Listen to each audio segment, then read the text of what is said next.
O ano de 2025 nem começou ainda e a atual primeira-dama, Janja, já está novamente no centro de um grande escândalo. E dessa vez, um escândalo que tem custado muito caro para o bolso do cidadão brasileiro. Antes de falar sobre isso, porém, eu preciso mostrar a presepada que um deputado petista fez nesse último final de semana. José Guimarães, justamente o líder do PT na Câmara dos Deputados, resolveu publicar uma imagem em seu perfil oficial na rede social X, tentando passar pano sobre a inflação registrada em 2024 no Brasil, sob a gestão de Lula. Guimarães publicou uma foto tirada de um programa de TV onde a inflação anual no Brasil era comparada às registradas em outros 9 países. Nesse comparativo, a do Brasil era mais baixa, 4,4%. Só que a publicação do deputado petista tinha um grande problema. Os dados eram referentes ao ano de 2022, ou seja, ainda do governo anterior. Guimarães acabou fazendo, portanto, uma bela propaganda para a gestão de Bolsonaro. E o fiasco do deputado fica ainda maior pelo fato de que a inflação acumulada no ano de 2024 no Brasil não foi de 4,4%, ela foi de 4,71%, de acordo com os dados divulgados pelo IBGE na última sexta-feira, dia 27 de dezembro. Esse valor ficou acima do limite de tolerância superior da meta estabelecida pelo Banco Central. Bom, alguém deve ter avisado Guimarães e ele apagou a publicação, mas o print é eterno.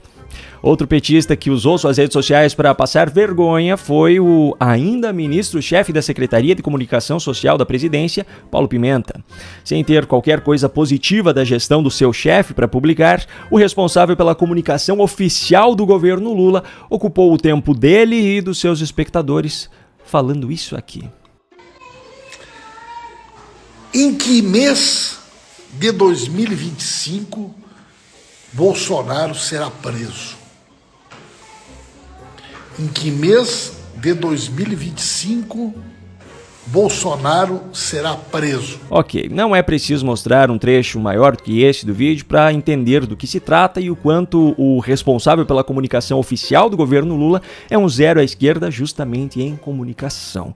Agora, se o fiasco de Guimarães e Pimenta e a inflação acima do limite de tolerância da meta fossem os únicos problemas para serem relatados no vídeo de hoje, ainda estaríamos no lucro, sinceramente. Mas, infelizmente, não são.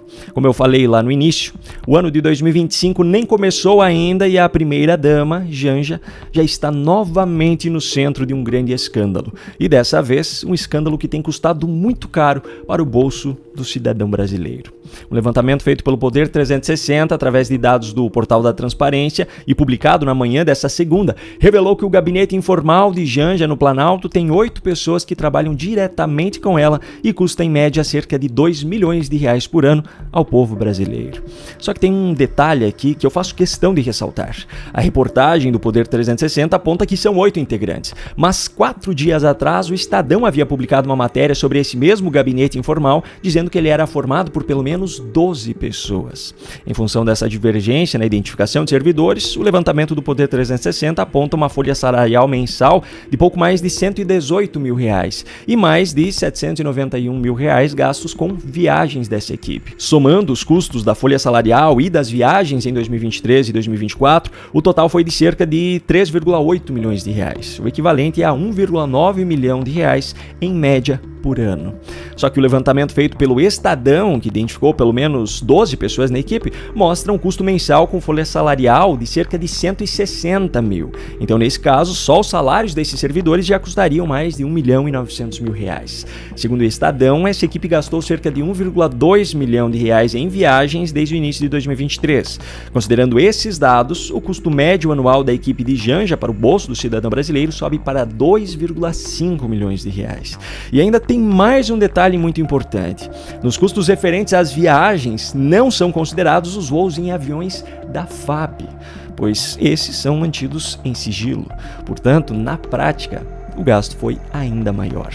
Agora, independentemente da fonte, se foi Poder 360 ou o Estadão, quando nós olhamos para os salários de cada um desses assessores especiais de Janja, fica claro o quanto a primeira-dama é hipócrita nas suas campanhas contra a fome e a pobreza. Vale lembrar que, ainda no ano passado, o governo Lula se recusou a conceder acesso a informações relacionadas aos gastos de Janja em viagens como a de Nova York, por exemplo, alegando que ela não ocupava cargo público e nem exercia função pública. Pois é, mas, ironicamente, o cidadão brasileiro precisa arcar mensalmente com um salário de mais de R$22 mil para um ajudante de ordens atender alguém que não ocupa cargo público nem exerce função pública. Ironicamente, o cidadão brasileiro precisa pagar salários de R$18.469 e R$14.849 para assessores especiais auxiliarem uma pessoa que não ocupa cargo público nem exerce função pública.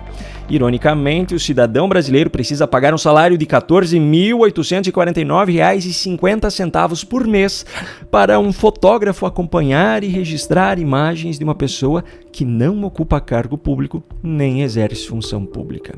Bom, ao Poder 360, o governo alegou que os servidores listados compõem os quadros de gabinete pessoal da Presidência da República e da Secretaria de Comunicação Social e exercem suas atividades no rol de suas atribuições funcionais, sendo assim, cumprem funções designadas pelo Presidente da República.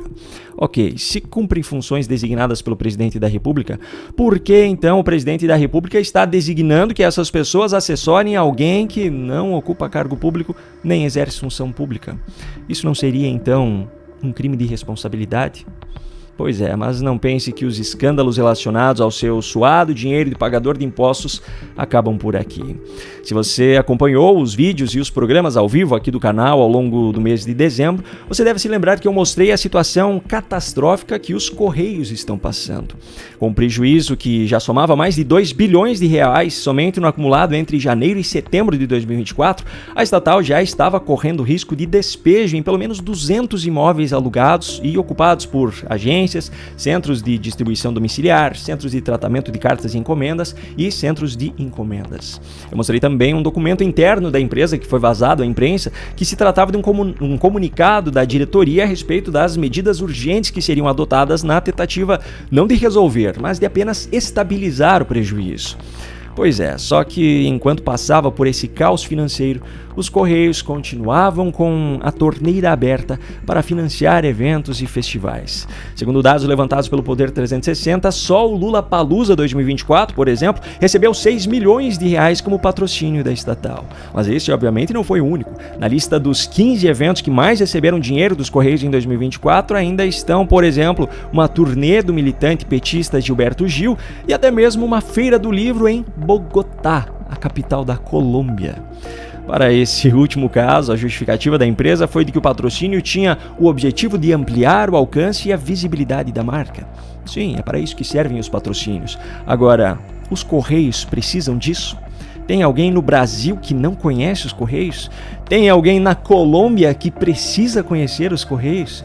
E pior, tudo isso em meio a mais um prejuízo recorde. Bom, a você que assistiu a esse vídeo até aqui, fica a motivação para que trabalhe arduamente em 2025. Afinal, alguém precisa pagar essa conta. E quem paga é sempre o povo brasileiro.